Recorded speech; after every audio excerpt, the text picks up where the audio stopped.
ना इधर ना उधर, सीधे मुद्दे पर नज़र। और क्या है आज की खबर, आप देखना शुरू कर चुके हैं न्यूज़ 18 पुनीत के साथ। मेरे वरिष्ठ सहयोगी अंकुर जी भी मौजूद हैं। अभी अमेरिका और ईरान के बीच में बातचीत की खबरें आ रही थी और ऐसा बताया गया कि सब कुछ ठीक चल रहा है, अच्छा चल रहा है, प्रगति की ओर है।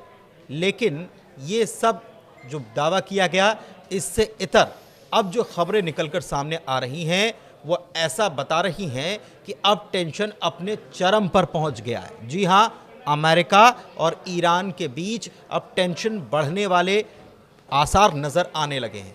क्यों हम ऐसा कह रहे हैं? परमाणु मामले को लेकर वार्ता कहां तक पहुंची है, इस सब मामले पर हम बात करने वाले हैं अंकुर जी से। अंकुर जी, पहले खबर ये थी कि बहुत अच्छे ट्रैक पर चल रहा है, बहुत अच्छी बातचीत चल रही है, अच्छी अच्छी बातें हुई थी, लेकिन अब अच्छी अच्छी बातों से इतर अब टेंशन की बात हो रही है। देखिए, 3 मई को ये चौथे दौर की बातचीत होनी थी रोम में, और 3 मई को ये जो बातचीत है अब लगभग इस पे संकट के बादल हैं।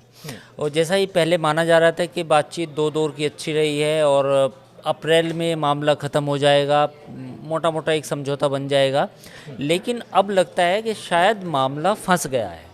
तो ईरान और अमेरिका के बीच में जो एक तनातनी वाली बात है, कुछ फायरवर्क्स हैं, वो हो सकते हैं अगले 2 से 4 दिनों में। फौरी तौर पे अगर हम खबरों की बात करें तो खबरों में ये है कि कुछ टेक्निकल चीज़ों को लेके ईरान के कुछ एप्रीहेंशंस थे, उसकी कुछ आपत्तियां थी। बेसिकली अमेरिका और इजराइल, ये दोनों मुल्क चाहते हैं कि ईरान अपना सारा यूरेनियम इनरिचमेंट बिल्कुल बंद कर दे। और ईरान का कहना ये है कि हम ऐसा नहीं कर सकते। तो पेच यहीं फंसा है। पेच यहाँ पर फंसा हुआ है, लेकिन एक तरफ हूतीस पर अटैक होता है। पीट हेड्सेक कहते हैं कि आप जो बैकिंग कर रहे हो हूतीस को, इससे बाज आ जाओ, वरना आप जानते हो कि हम क्या कर सकते हैं। दूसरी तरफ ईरान की तरफ से ये कहा जाता है कि आप कह कुछ और रहे हैं, कर कुछ और रहे हैं। आपकी भाषा भले ही नरम है, लेकिन आपके तेवर बड़े तीखे हैं।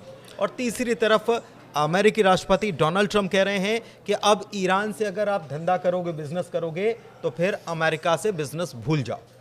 देखिए, अमेरिका ने साफ तौर पे कहा है कि जो भी मुल्क या कोई कंपनी या इंडिविजुअल ईरान के साथ डील करेगा, हम उस पर सेकेंडरी सैंक्शन लगाएंगे।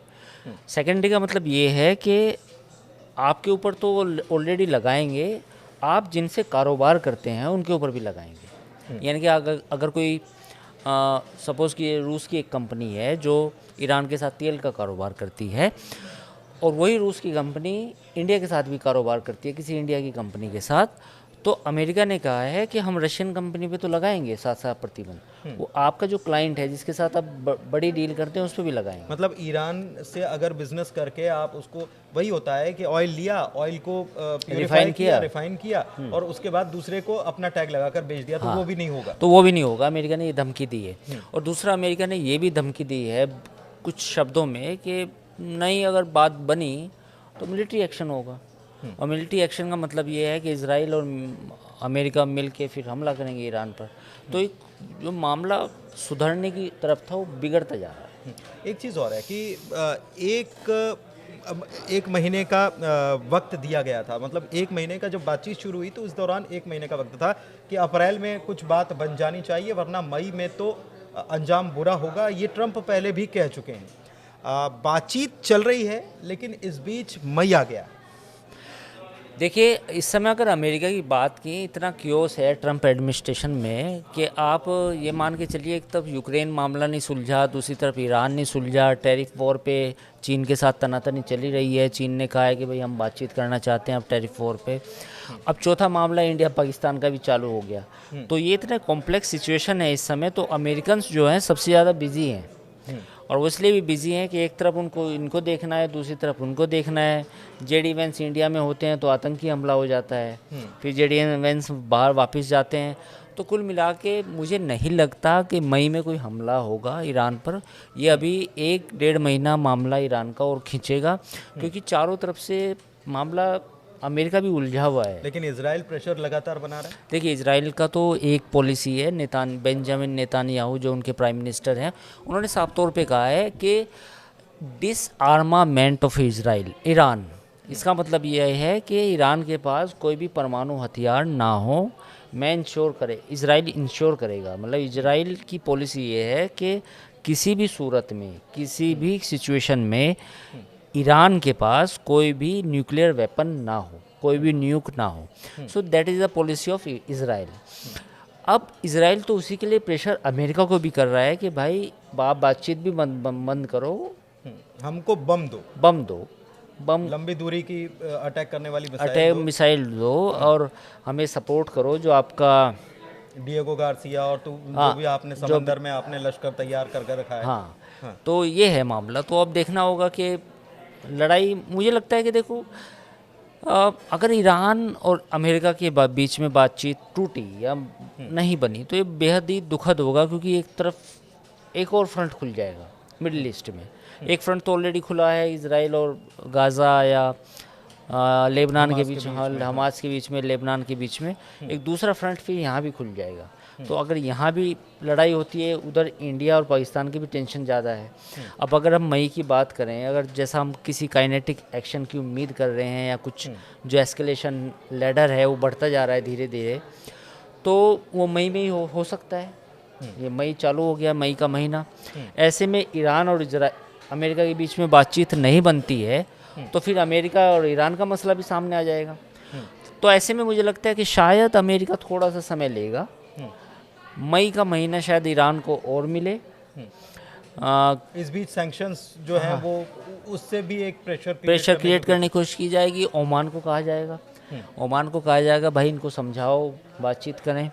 अब ओमान ने तो हालांकि ये कहा है कि बातचीत अभी पटरी से नहीं उतरी है। हाँ, लेकिन वही कि उससे पूछा गया था ओमान से कि टूट गई क्या, मामला बिगड़ गया क्या, तो वो कह रहा है कि बातचीत पटरी पर अभी चल रही है, धीरे चल रही है, रफ्तार धीमी है।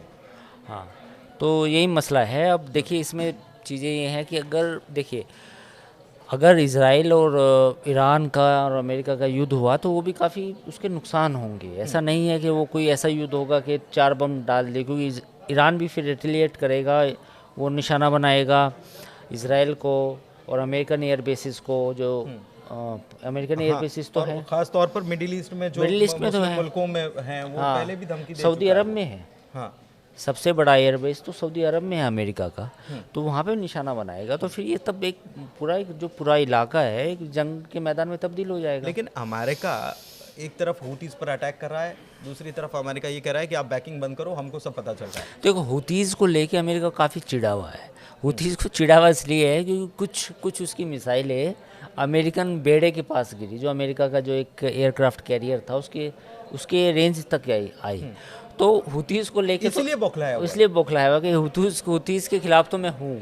तो आप देखो, और उनके पास इतनी ताकत कहाँ से आ गई कि वो उनके बेड़े तक उसकी पहुंच हो गई। अब ये फॉक्स की हमने एक पुराने वीडियो में रिपोर्ट भी बताई थी कि उनके 4 ऐसे ड्रोन मारे हैं जिनकी वैल्यूज $500 मिलियन है अमेरिका के। तो हुतीज़ ने सबसे ज़्यादा नुकसान पहुंचाया अमेरिका को। तो अमेरिका हुतीज़ को लेके एक अंदर से है कि इनको तो ख़त्म करना है। बिजनेस के ऊपर भी असर डालता है बिजनेस, वो ऑब्वियसली वो भी है कि पूरा जो ट्रैफिक है उस पर भी अटैक करता है, खासतौर पे जो अमेरिकन शिप्स हैं उनको भी टारगेट करता है। तो हुतीज़ को लेके तो अमेरिका की पॉलिसी क्लियर है कि हुतीज़ को तो ख़त्म करना है। और यही वजह है कि उन्होंने ईरान से कहा है कि भाई आप इनको सपोर्ट करना बंद करो, और अगर आप लगातार इनको सपोर्ट करते रहेंगे तो फिर मतलब बातचीत भी कहीं ना कहीं पट्टी से उतरेगी। तो ये अब देखना होगा कि ईरान हुतीज़ की बैकिंग बंद करेगा या नहीं करेगा, एक बड़ा सवाल है। लेकिन इकोनॉमिकली जैसा मैंने बताया, मैंने फॉक्स न्यूज़ की एक रिपोर्ट को कोट किया, अमेरिका के कई ऐसे सोफिस्टिकेटेड ड्रोन जो काफ़ी महंगे थे वो हुतीज़ ने मार गिराए।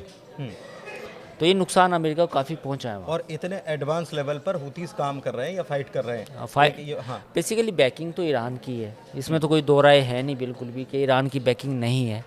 अब सवाल ये है कि अमेरिका यही चाहता है कि भाई आप इन्हें बंद करो मदद, लेकिन अभी जो सिचुएशन है ऐसा लग नहीं रहा कि ईरान ने जो हुतीज़ की जो मदद है वो कम की है।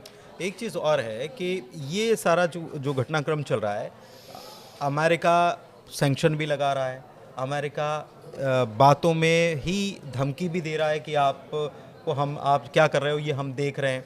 अमेरिका हुतीज़ पर अटैक भी कर रहा है, ये सारी चीज़ें चल रही हैं, बातचीत की बात चल रही है कि आपने अभी डेट तय नहीं की थी, कुछ कन्फ्यूज़न हो गया तो हम आगे बढ़ा देते हैं बातचीत। थोड़ा अजीब लगता है कि बातचीत की डेट तय नहीं थी। पिछली बातचीत अगर बैठक हुई हो तो अगली बैठक कब करनी है और इतने गंभीर मसले पर अगली बैठक कब करनी है, ये बातें तय ना हो, ये थोड़ा सा नहीं बल्कि ये बिल्कुल लीक से हटकर ही है। बहुत अजीब है ये। देखिए इसी हफ्ते ईरान के जो विदेश मंत्री हैं वो भारत भी आ रहे हैं, और जब हम डिस्कशन कर रहे थे तो ये जानकारी मुझे आपने ही दी थी कि, लेकिन ऐसा लगता है कि कहीं ना कहीं ऑलरेडी बातचीत डिटेल शायद हो चुकी है, क्योंकि इसका मतलब ये है कि जब तारीख तय ना हो और हम कहें कि आइए बातचीत कर लेते हैं और तारीख तय नहीं है, तो कहीं ना कहीं बातचीत डिटेल हो चुकी है। तो मुझे ऐसा लगता है कि लेकिन वो मई तक, पूरे महीने मई तक अमेरिका इसको खींचेगा, और जो युद्ध होगा, जो लड़ाई की उम्मीद है या इम्कान है, वो है जून में। तो मुझे लगता है कि जो ईरान भी अपनी पोजीशन फिर स्ट्रॉन्ग करेगा कि भाई मुझे कोई बातचीत नहीं करनी, और इधर अमेरिका और इजराइल कहेगा कि भैया हम जून में लड़ाई करेंगे। तो ये ऐसा जो कन्फ्यूज़न है कि हम तारीख तय नहीं कर पा रहे, टेक्निकल टॉक्स भी हुई थी दोनों के बीच में, वो भी फेल हो गई। तो अब मुझे लगता है कि सिचुएशन काफ़ी ख़राब है। फिलहाल इस वीडियो में इतना ही। ये चर्चा कैसी लगी ज़रूर बताइएगा। हमारे चैनल को लाइक कीजिए, सब्सक्राइब कीजिए। धन्यवाद।